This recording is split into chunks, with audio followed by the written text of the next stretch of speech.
Hi Ian, how you going? I've got so many questions to ask and I'm incredibly nosy. And the reason why I've got so much to ask is because you've got quite a bit of a backstory. Pretty much what inspired you to get into the NDIS sector and this space? Yeah. Okay, good question. Look, a number of things. One, I got some exposure to it through a role. I was working for a plan management company, and it became very apparent that it was a really special place. It was full of selfless people, and I thought, Yeah. wow, there's something special going on here. And I'd previously worked in other roles and corporate roles, and certainly in my own businesses in New Zealand. And I thought, wow, this is neat. I need to double down on this. This is not common, and I still maintain to this day that it's really unique. So you couple that with a neurodiverse son who is a remarkable young fella, and yeah, I knew that it was probably the only sector I want to work in for the rest of my life. So there Yeah. you go. So what made you think, you know what, after being a BDM, I Mhm. wouldn't mind opening a business called Able Plus? Yeah, I think to put some context around it, this wasn't my first business venture. I'm quite entrepreneurial by nature. In Yeah. the past, I've owned franchise businesses that I've built up and sold in New Zealand, and so this is not my first crack at this. Yep. So the step from being an employee to being a business owner to employing others is one that I've known before. In fact, I've done that with a multiple franchise outlets. I guess while it was unusual to do it at age 52 with a high rental living in Sydney and four kids Yep. between me and my partner, backed myself because of my past experience. Yeah. So I So, guess the combination. so practically what you learned from your past experience had reshaped and how you did business today. If somebody has never heard of Able Plus, Mm. how would you explain it in a short sentence? Yeah, okay. We primarily do B2B business networking all around Australia, and we connect quality providers with support coordinators, teachers, LACs, parents, Yep. and participants. If we go back, what changes through this service have you seen by opening Able Plus? I think one of the best things, and look, we don't always Yeah. see them, sometimes we hear them, Yeah. is it's in any given event, there are hundreds of conversations happening, right? When you Yeah. multiply the number of attendees by the number of table hosts. Now, some of those put participants in a different position and change their life. So we have the byline, we believe one conversation can change someone's life. And every Yeah. now and then, I'll be at lunch with a provider or an attendee, Yeah. and they'll tell me something that happened live in the event. And I'll say, wow, thank you for that feedback, Yeah. because we don't often get to hear that. We know it's happening, and if you're doing it consistently enough, Yeah. then do impact vibes. And we've got a national footprint, and that's something we're Yeah. pretty proud of. But also, we're pretty humbled that so many communities invite us in to help them connect, Yeah.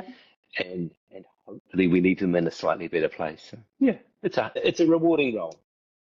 So what makes Able Plus different from other providers? Because you're not a provider that provides support to NDIS participants. You're not a support coordinator. You're not a service and such. What makes you different? Yeah, no, I think that's a really important differentiation. We're not an NDIS provider in the traditional form, and most of your guests will be, right? And that's Yep. great. But we're a connections Yep. business. And to a certain extent, with Switzerland, we really bring parties together, and we don't show any favoritism. We let choice and control run its Yep. place, and we run this beautiful of bringing people together Yep. and letting those outcomes, those conversations flow. So what makes us different? I think our team are pretty remarkable. We're a small team. We punch well above our weight. There's only four of us. And what we do, I think we're doing 85 events around Australia, plus Yeah. about 7 workshops, Yep. plus 2 community events. So for a team of four, that's going pretty well, you know. And we give a lot of How ourselves. did you How'd you pick your team of four? Because it is a lot of work Yep. to book venues, Yep. to get providers on board, to come to the events. Yep. How did you pick your team of four, besides the fact that you picked yourself as the co-owner? Yeah. So the first thing I want to say is that Yep. I founded the business with my amazing partner, Anna.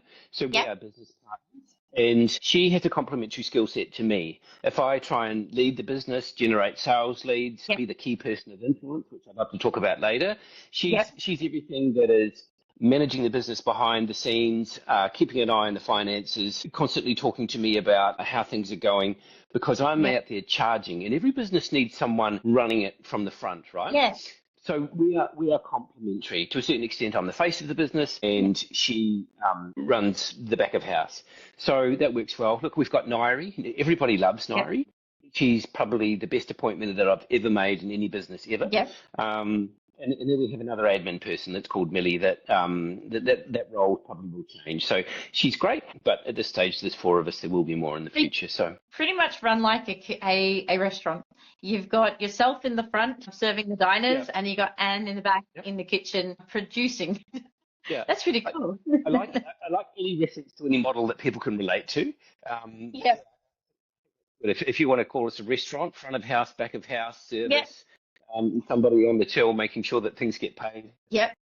So with Able Plus, it has been able to help you network into your next business and your next venture, which is a networking CEO. How did you create this? Where did it come from? Where did it generate? Well, I think Able Plus is a great base for a business, right? What's happening with businesses at the moment is that you want to have a scalable business, and you also want to have a personal brand running alongside that. So when I started doing workshops, I'm going to talk to people about building a personal brand, moving your business forward, and how important that is, particularly in the NDIS sector. So if I'm going to be talking about that, then I need to double down and do it myself. So I've elevated my personal brand. I've created the Networking CEO.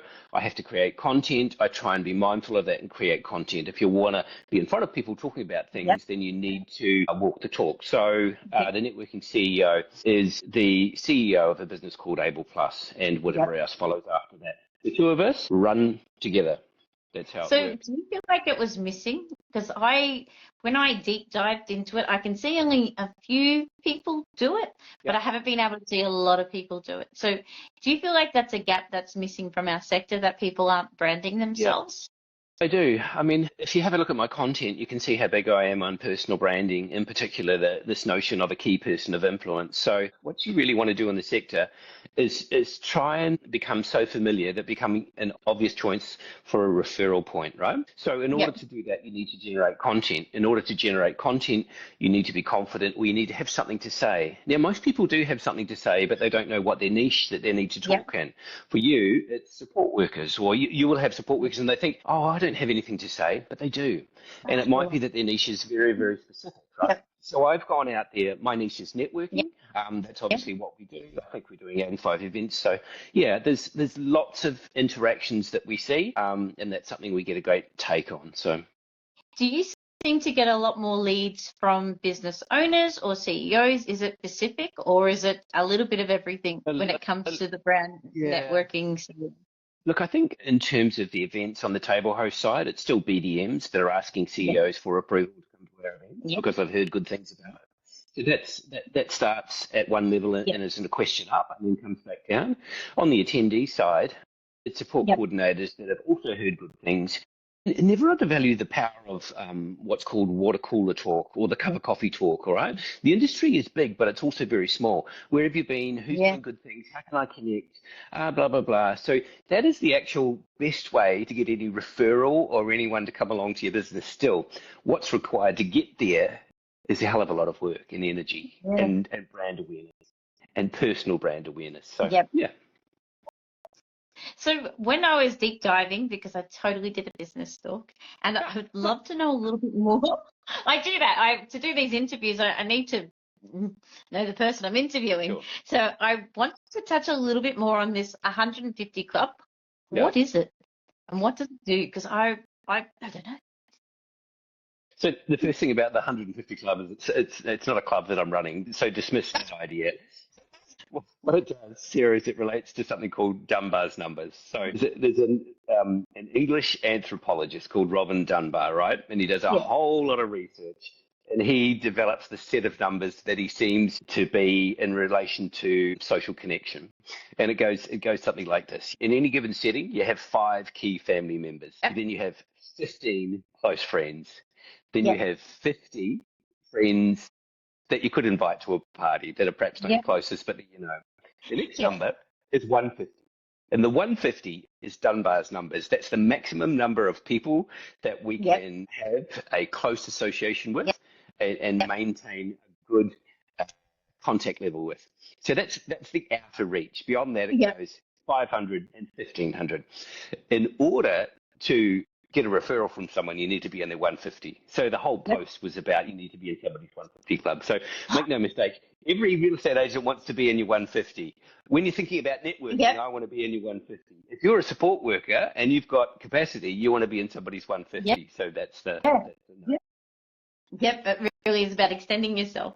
So do you know, I saw a post, I think it was LinkedIn the other week, and I thought, that really did hit home, because I like the way that you're talking about changing the conversation about making a profit in the NDIS sector and why it's important. After putting posts like that out, do you receive much conversation coming back? Like, I agree, because I know for a few of us dinosaurs that have been in the sector for a while, it was kind of like making a profit was like a dirty word, when really you do need to make a profit to be sustainable for the future. Yeah.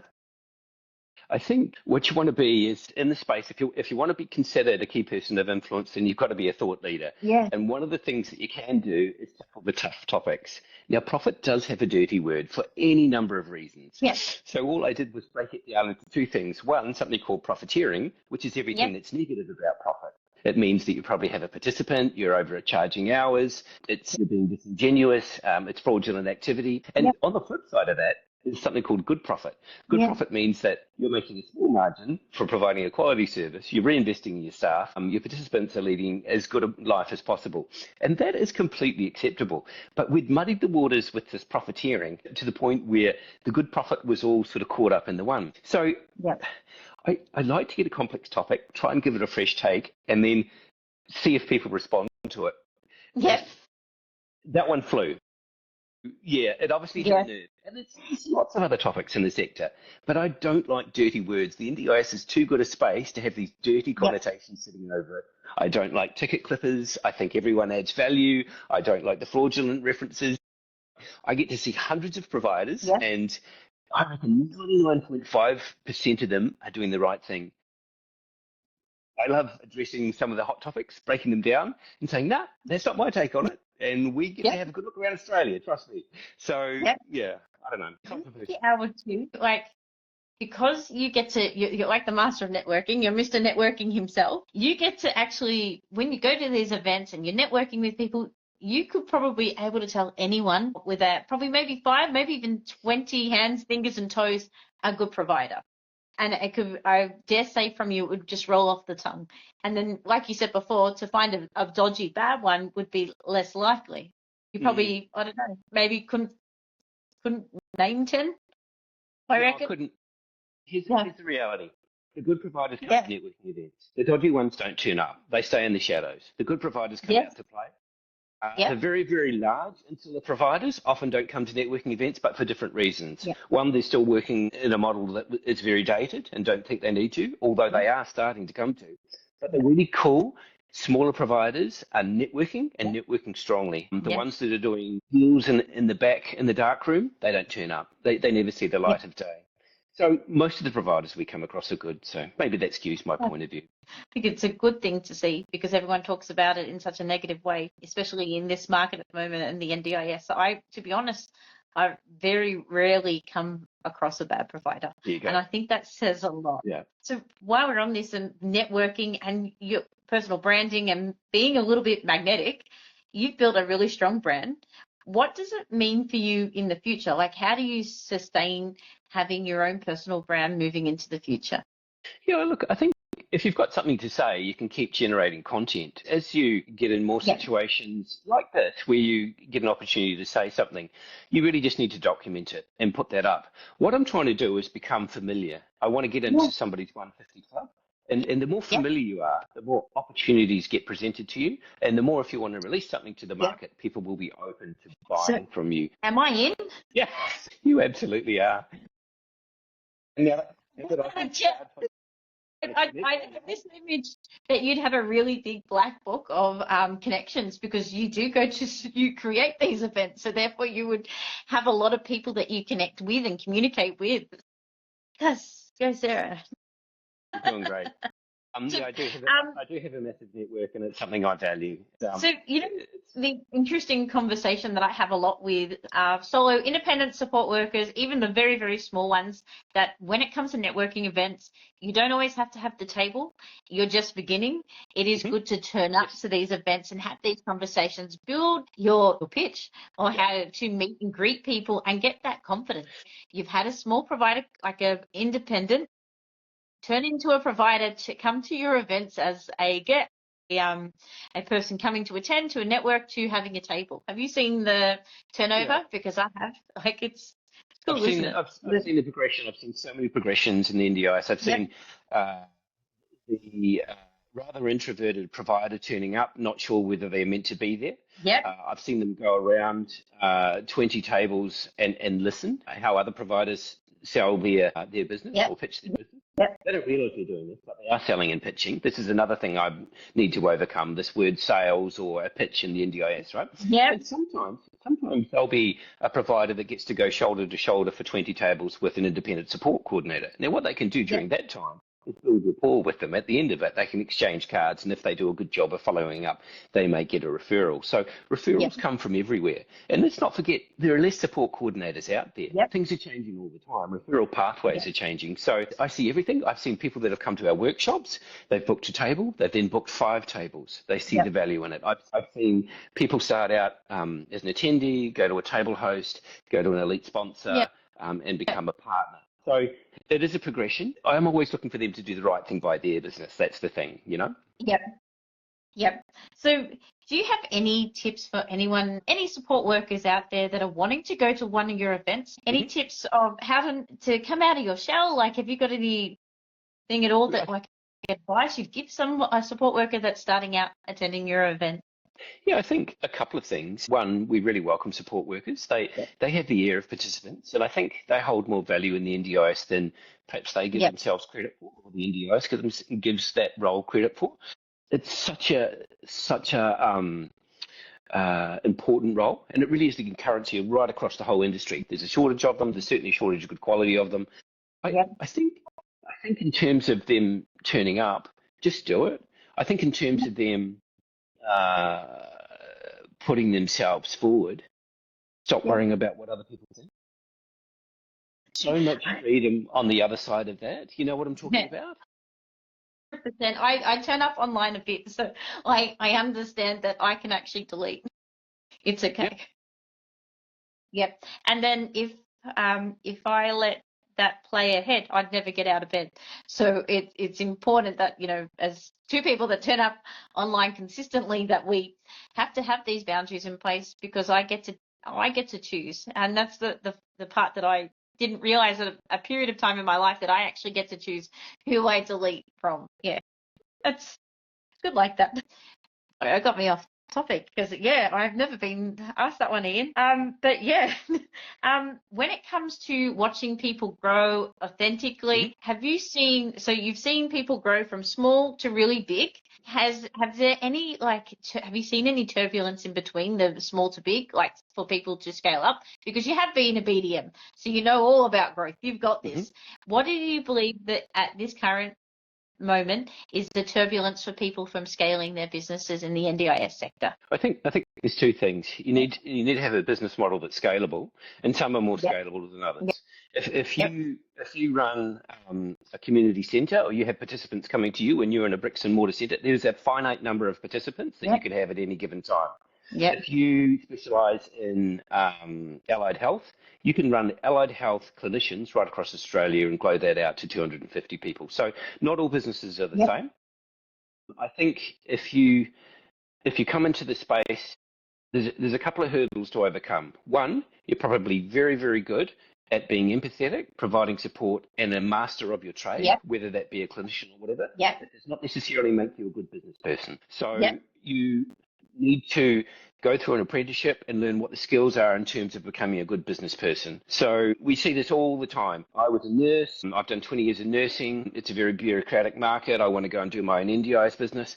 That's great. I totally encourage that. We need great people in the sector. The problem is you got institutionalized somewhere along the line because you're working in a massive hospital and you don't know what it's like to be a social entrepreneur where you're out there creating a new business and trying to put on other nursing staff. They're two completely different roles, and you'll get exposed very quickly. You may churn and then end up going back into that sector. Look, I think there's a number of hurdles, and we need to have people training and investing in themselves to get those business skills. There's a lack of business skills in the NDIS. Yes, I agree with you. And the funny and interesting part is, as I've been going through the journey of the support worker store, some of the training that I have received hasn't always been NDIS based because I needed skill sets that this sector could not give me. Yeah. So I had to go out and learn some skill sets that was completely different, but has a lot to do with my business and how to get people into it. Going and looking at it. Look, if it's 80% applicable, you're still on the right track, right? Yep. The NDIS is unique, but in terms of the business, it still needs to run a P&L and make a small margin. And if you don't, you're not going to be around long. So you're not going to be able to support the exactly. Probably not. So and I think I just applaud you for actually investing in yourself and in doing that. 100% have to consistently invest in yourself and consistently be willing to learn and be curious. When I've been doing a lot of things, so I do a bit online and I do attend a lot of events, networking in person. Yep. What's one thing when it comes to branding? Because I find that when I've gone to networking meetings, they've had every brochure. They've had the best signs, everything, like the tablecloth, everything is mint, it is perfect. But the person that turns up isn't able to get the message across. Have you got any recommendations for independence providers out there of who should turn up to your networking events if you're hosting a table? Yeah. What type of skill sets should a person have? Yeah, for sure. Somebody that can make you feel something. Yeah. Because I can understand everything about your business off the banner, and I'm going to scan that, and it's going to take me about 2 seconds, and I know what your business is. Yeah. So we have business models in NDIS, right? Yeah. So you're a core support provider. Got it.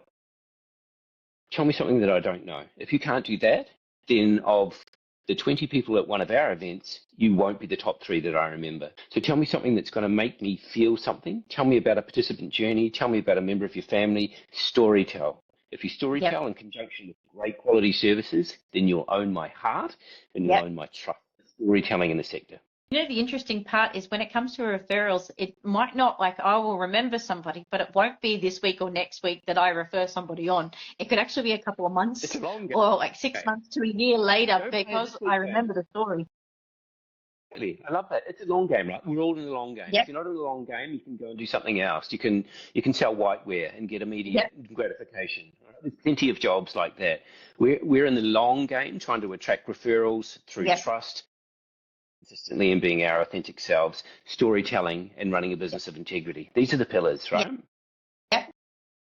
So, you know, it was really interesting when I went. So I've actually gone to one of your workshops, and it was absolutely fantastic. And one thing that resonated for me at the workshop you said was, I remember going to one of your expos, and then the person that was setting up and then engaging with everybody, and then the last person to pack up was the person that I remembered, and I found him to be very magnetic. How often does that happen when you go to these things? Do you pick one magnetic person an expo, or is it a few people? How do people get in front of you, Ian, to be a part of your 150? Look, I'm pretty open. People can reach out at any time. When you do events, and I don't know, we've done 120, 130. You do notice people, and you notice people's intent. In the NDI space, I reckon if I'm going to have a cup of coffee with someone, I can figure out their intentions by the time the coffee's at the table. Yep. We sort of understand, do you belong in the sector? Are you here to be of service? Yep. Are you projecting all of the body language and the traits that I'm looking for? Because I'm here to be of service. My goal is to connect as many communities as I can around Australia and change lives. So I think those types of things still resonate with me and others. So the little anecdote that we used in the workshop with someone in Adelaide, and they did all of those things. They turned up first. They had a really happy disposition. They helped other providers set up their table. They weren't, and so that wasn't just about them. And they found a way to collaborate with every single person. And I started listening to them, and they were the last to leave, and they carried out heavy items, right? Yeah. I was like, oh, I'm massively endeared to this person, and they're a core supports provider, and I've got a neurodiverse son. One of my markers is would I trust my son with this person, and I did. So there you go. And that was Yep. over a 2 hour. Fast rapport to trust. That's the game. He nailed it. I was very, very Yep. interested to watch. Isn't that interesting? Because the way that you say that, would I send my son to this person? I, in Provider Land, when I've had my hat on, if I wouldn't work with this person, then I cannot put this person forward. And that's always like, isn't that funny? Like with the same thing, different context. It's But that if you, it has to be. It has to be, because if I couldn't do it, then how could I expect another person to do it? And how can I retain a staff member to do it? Can you tell me a bit more about some of your wins? Because I know that you, like, in your workshop, you talked about how you've caught up with people in the past. There's providers that you've befriended and you go that extra mile for. Yep. How do you get to that point where you can mentor somebody, another business, because you do have such a variety of backgrounds? Like, how does it just come across? Is it just a coffee? Is it, how did that part come ahead? The mentoring comes when people need help. It normally comes in a time of hardship, and most of the time they'll reach out when they're either facing a big decision or things aren't going well. So the mentoring role is often just about listening, drinking coffee, and it's not so much about advising, unless you're in a big scale. How do you get there? You put in the work. You create a personal brand. You become a key person of influence in the sector. You generate ideas, and it happens over time. It's a long game. So you got to remember, I've been doing this for a while. And the sector still needs a lot more influencers. You've got a rock star lineup this week of key people of influence. To accolade you, it's very, very good. People are wanting to come on your channel. And why do they want to come on a long format podcast channel? Because they really get to understand the person they're talking to, right? This is not a It's because I want to ask questions. It's like of people's businesses, because I'm like, that's really cool. What's a way that I could show everybody on Instagram or anybody that goes to Spotify from here, YouTube, how can I showcase what other people are doing? Because I know that this sector has some really great people in it. How can I show them and prove that, we're not all fraudulent. We are doing the right thing. How do I do that? I think that was like, it niggles at me, because I do feel like there's some really cool people. And then if you're not inspired by some of the people in this sector, maybe this ain't the sector.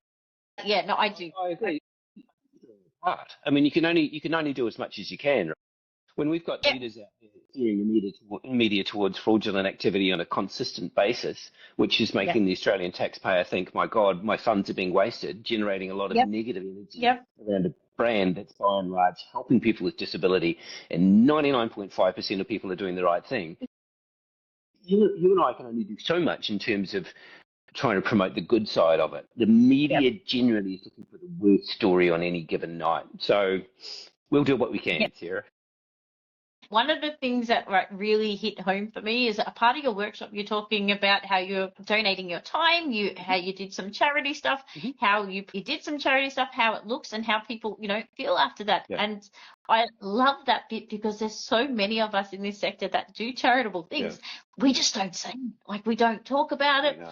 And there was another man that was at your workshop. I've forgotten his name. The physiotherapist. Eric. Yes, he has, and such a humble man too. And he was talking about, I do this, this, and this. And I was like, we don't promote. We actually do a lot of great things, but we don't say it. We don't promote it. Why don't we? Is it because we come from that old school thinking that, that's just something we do because it feels good and I've got to keep it to the side, when really that it is something that we should promote, and we should tell people that, we actually do we do donate our time and our effort and our money towards things that aren't always for profit. That was cool. That's right. Well, there was a great example of that on the Gold Coast workshop as well. Point 3 in terms of generating content was a give back piece, right? And who here gives back to the community? And many, many hands go up. And I say, what do you do? And we go around the room, and a lot of people are doing something. And I say, have you ever thought about posts on it? Oh, no, I couldn't. Why not? Well, it's not with our cultural values, and I don't think that I should be promoting myself in that setting. And at school, I was never encouraged to rise above the pack. And all of these old sets of rules were coming to play in people's heads. And I was like, oh, wow. Presented it in a way that helped promote the community, the charity. I give back time at the homeless shelter. I help cook spaghetti bolognese on Thursdays. I enjoy the banter with the other cooks, and we feed 100 people. I work for this charity. If anyone else wants to come and join me, blah, blah, blah. And I was like, where in that sequence of wording or events or context is the negative? Because there's none. Yeah. Because this is something that you've done from your heart. So then what happens, and I see it happen, because post-event, someone will create a content piece and they will tell us what they're doing. And of course, I'll go in there and like it. But that is personal growth, and that growth happens within a couple of hours. Now, that story can also be incredibly personal. This happened to me in my youth. This is why I do this. That's a shift. That's a shift in outlook. It's very, very hard to create, but you can do it in a short period of time if you're challenging, and you need to get buy-in from the other people in the room. So, yeah, I kind of love that. It's one of my favorite things. Well, I think what caught me was the big, beautiful photo, to be honest, a big smile, like, you know what, there's two people enjoying their time in this situation. Yeah. It's really not that bad. Like, it is a positive what is happening here, but we don't sell that part about us because we're told, like, even like that tall poppy syndrome that Australians, we have that. Like, you know, I find it really interesting when I'm talking to support workers and I'm asked, you know, what you're good at, what you need. I'm not quite sure. I do this, this, and this. And you're like, well, actually, no, that is your point. That is the point that people want to hear. They want to hear this side of the story about you, because this is a selling, like, not just a selling point, but it's a story point that people would engage with you and want you to be a part of the ride. It's crazy. I think people are still playing by an old set of rules. They need to update to a new set of rules, which enables them to promote, not themselves, but promote ideas, charities, collaboration. And that is what the sector needs. Yep. And if you can move them closer to that, then they move further in their personal growth. So in the next, say, 12 to 24 months, do you see a lot more people in our sector doing more personal branding to be able to grow their business? Absolutely. Why not? With that, does that mean that you've aligned some more workshops for personal branding in this sector for people? Yeah, because the people that are coming to the workshops are realizing the importance of personal branding, and they're becoming... They're elevating themselves to become key people of influence within their sector. Now, whether that's cell housing, whether that's plan management, whether that's whatever it is, disability employment, we want leaders in these sectors on thought generation, on thought ideas. So it's happening, and they'll naturally become referral landing grounds. Yep. And good on them. I took a lot from that workshop because I was not one to pitch. I was somebody to listen and figure out whether I can fill gaps or whether I can work with you, because what you said, does that resonate? Can I work there? Can I move that? If I don't know, I'll refer. But the learning how to pitch is actually something that we're not, like, I don't know, like, I'm not taught. I'm not taught as a support worker. This is something that I have to self-invest and learn to do. So it's not something that comes naturally. It is practice. It is about being cringy. I've stuffed some of them up, and then I will be the first to admit it. I have slid into inboxes that I probably shouldn't have. So it's like, there's a lot of life lessons here. A strong elevator pitch is your best friend. It still opens doors, but it's got to be organic, and you've got to be able to feel comfortable saying it. It's never too structured. It must be fluid in the NDIS. And, you know, public speaking is still the number one fear of all fears. So that needs to be overcome as well. You know, the most interesting part when we did this part, guys, where we had to be a part of groups, and I was grouped with another man, and we were talking about it. And then as we're going, like, I feel really robotic. And we were talking about how the storyline and like how we do have our own personal stories of to why we got there and how to put them into the pitch. That, I think, was a very much a game changer for me and the other lad that I was with, 100%. And that's something that we'd only learn if we attended your workshop. So thank you. You're welcome. So I'm completely off track. NDIS landscape, how do you see that evolving in the near future, say the next 12 months to the next 5 years? Look, I think there's a lot of interest on this navigator rollout. Nobody quite knows what it looks like. I mean, there's 5 or 6 navigators. There's a general one, sure. But as a community, what we need to be mindful of is the government normally rolls out a pilot scheme, right? Yep. And to be honest, they normally don't get it right. The first iteration's never quite right. Yep. So as a community, we need to comment on that, watch it. And they'll choose a smaller community. I think they did the NDIS rollout in Tassie or something like that. So we'll all get a chance to look at it. And whatever that is, we need to do as much as we possibly can to reshape that into a way that works for participants. There will be open feedback channels. So that's something I'm actively keeping an eye on. You know, there's a lot happening in that space. People are thinking it's going to go hand in hand with plan management, and they're buying plan management businesses. Doing various things ahead of any sort of government or Canberra type changes. It's all pure speculation, but keep an eye on the pilot. That's what I'll be doing. Exactly what we did in Geelong. So when the NDIS came along, everybody was watching Geelong in Victoria to see how the pilot, and I can tell you right now, from the beginning to now, the NDIS is completely different. I remember. There you go. We're talking about iterations, right? And feedback loops. Since government, nothing happens quickly, and they get a lot of advisors. There's a lot of money that the government pays on advice. Now, not all of it's good. To be a consultant to the government is a very good role, but they won't get it right. It will always need further iterations, and it will always need our input. If they got it mainly right, that would be a great start. When I talk about this, I always remind people I came from block funding and I went to the NDIS, and I know there's a complete difference in people's quality of life. I can see that from kids to adults, the difference that the NDIS has created for people is it's a system that nowhere in the world is doing. Is it the best system? Probably not. Is it still worked on? Absolutely. Is it better than what we had? 110%.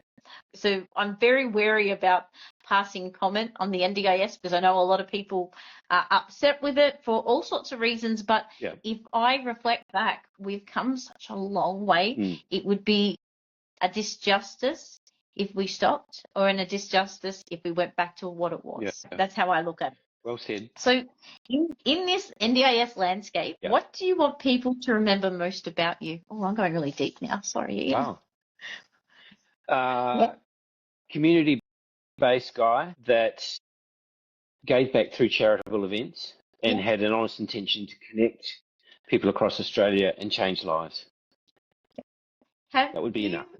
That would be beautiful. That's beautiful. You know how with all the events that you're running from this year, have you already started planning next year's events? Like, is that how far ahead you've got to be to book venues? Not quite, but once we go over the halfway mark, we'll sort of have a draft as to what the following year looks like. Yeah.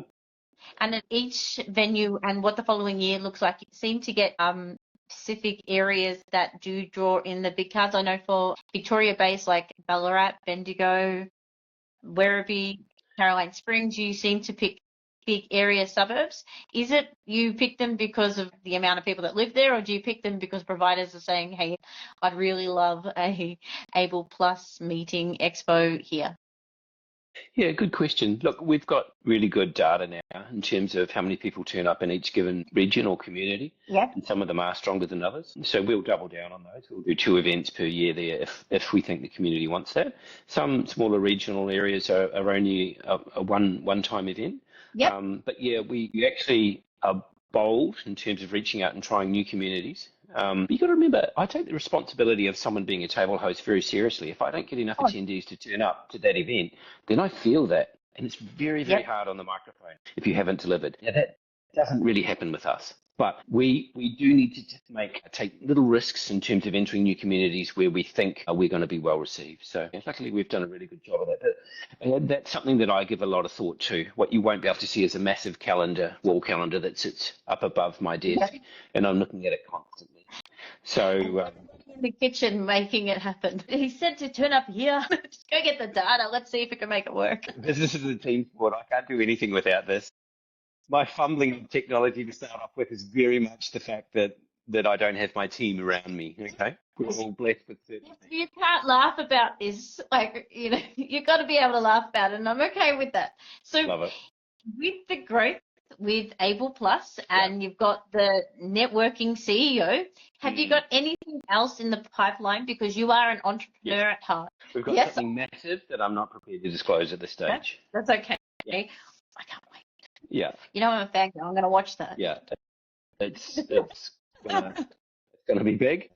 You'll know about it when we roll it out. Are you excited? Yeah, I am, because what you do in business is you generate brand equity, right? And Yeah. you do the same thing in your personal brand, and you can seed that, and then there's also a time to harvest that. Yeah. And if you make yourself familiar enough in the industry, if you bring a new product to market, Yeah. people will trust that. It doesn't even need to be as good as somebody else's product, but people will download your product Yeah. or become part of your product because they know you. So I think, yeah, that's something that I'm super excited about. Watch this space. I can't wait to see it. You know, the interesting part is, before I had you on tonight, I've actually had a few people slide into my DMs and ask, how did you get Ian?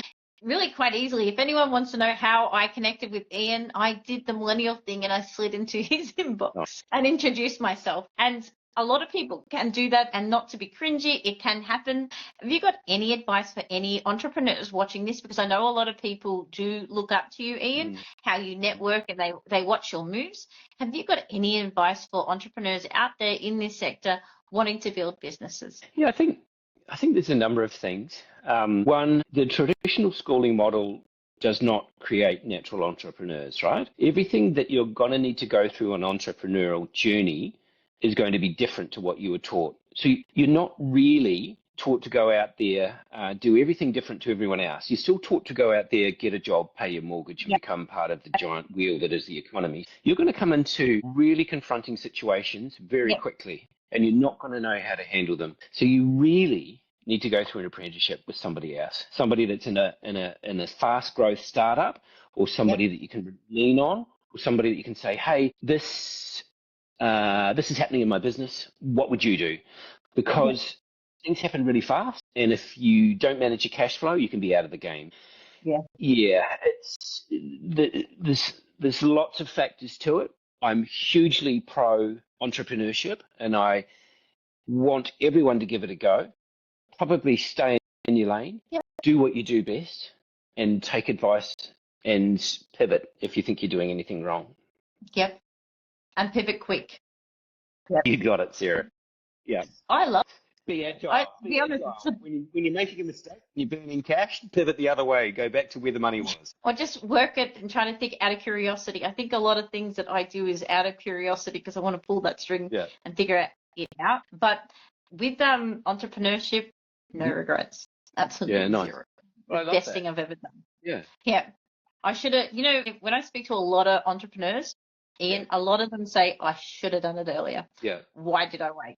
And I think maybe it's because with life, you have to be whacked and hit a couple of times before you to take that step, to become an entrepreneur, to open businesses, to do all those things. So 100%. So are there any quotes or mantras that, keep you going on some really tough days? Because business is hard. This is really hard. Look, I think you have to remain positive in the face of adversity. There is a quote, and it's not whether you get knocked down, it's whether you get back up. Yeah. So all the businesses that I've created, and I had several businesses in the Christchurch earthquake. They literally got knocked down, and I was able to rebuild them. So I'm a Kiwi. My journey started there. I've ended up here. I've ended up in a really empathetic and loving space, which is the NDIS. Yeah. But if I got knocked down and didn't want to get back up again, none of this happens. Yep. So I love resilience. I love resilience in the face of adversity. It seems harder and harder to find. We're not really teaching that. But that's not taught at school. You're right. It isn't, because it's not like what you said before about schooling, that we don't teach entrepreneurship in schooling. I agree. All my learning has come out of school, and I've had to learn in different spots to be able to create a business, because school doesn't teach you that crap. The system designed to put employees in there to work for other people. I always used to think, the system when it came to schooling wasn't pro-dyslexic, because I'm incredibly dyslexic. So I feel like that's just part of the fact that I can't. Like, I see more blocks in school systems than I see opportunities, where I like to dive in and learn the opportunities and see where it takes me. And school systems can't teach me that. But anywho, if anybody wanted to get in touch with you, Ian, what is the best way to connect with you? Probably send me an email. Look, I can get busy. I'm still running events on a daily basis. Last week we did 4 in Queensland, so I don't have time to check my phone. What I do every night is go through my emails. So reach out. and more than happy to help where I can. We can jump on a call like this, have a cup of coffee, and work through some business ideas. I'm very, very supportive, and I try and be as generous as I can with my time and help people. We are a community. We're all in it together. Right? The sector needs really good people to stay in the sector. When you're doing your business calls and your coffee, do you filter beforehand? Because I find a lot of people like to have coffee with me, but I find when it comes to coffee with me, it's something they want from me, not something to give. I'm not a very giving person, but it's like I need something back from that coffee because it shouldn't just be a one-way coffee. Yeah, sure. Do you have to filter that way? Yeah. Or are you just a very giving person? It's called emotional intelligence. You try and read a situation. You figure out what somebody wants. A great meetup is just something in it for both parties. But yeah, no, we use filters. Of course we do. Time's valuable. Yeah, it is at 100%, and I don't want it wasted either. And I want to connect with people that want to grow and build, and they give you that, that oomph back. And I think being in online and person present, doing the two of them at the same time, has been able to help me expand my 150 people that I could communicate. Yeah, my 150 club, and I'm still working on it because I believe that variety is the key to life, and I'd like to have a variety of different people. So good. Good. Your point about energy is so valid. If somebody reaches out with a really infectious energy, I can't not have a catch up with them, right? So yeah, energy. When we reached out to each other, the best thing was I was like, all right, this is my tester because I'm a phone call person because I can pick energy on phone calls. And as soon as you said yes to phone calls, like, excellent, we've got some, I can filter this. Emails I find very hard to filter through. It's my method, but it works for me. Anywho, sorry, I'm so off track. To contact you, it's by emails. It is by sliding. You can slide into a DM, but you'll get a better result through an email. Turn up to the events. You do turn up to the events, guys. You can say hello to Ian. He doesn't bite. Yeah, look, and if you carry a box, he will remember you. It's a bit more complicated than that, Ian. I promise you. But yeah, anything else you'd like to add? We've covered a lot of different topics. I'm amazing. You're made for this. Communication is your skill, but 110%. You're a communicator. That was the only thing I ever got an A in uni. I was a solid C, but I got an A in communication. Yep, I can tell. I think, you got really good. Remember meeting you in person, really good empathy and good listening. It's just got hello, Ian and Sarah, and that's Dazzling Disability Care. I haven't met you, but I will. Nice. All right. That's about it, Ian. Thank you so much for joining me on this live. Sorry about the technical issues that we had in between. You're welcome. But we got there in the end. And through this live, guys, I have not been able to see any of Ian's facial expressions. I've only been able to see myself on the screen. So it feels like I'm talking to Oz. You've done very well, Sarah. Thank you. All right. Have a lovely night, Ian. See ya. Thank you so much.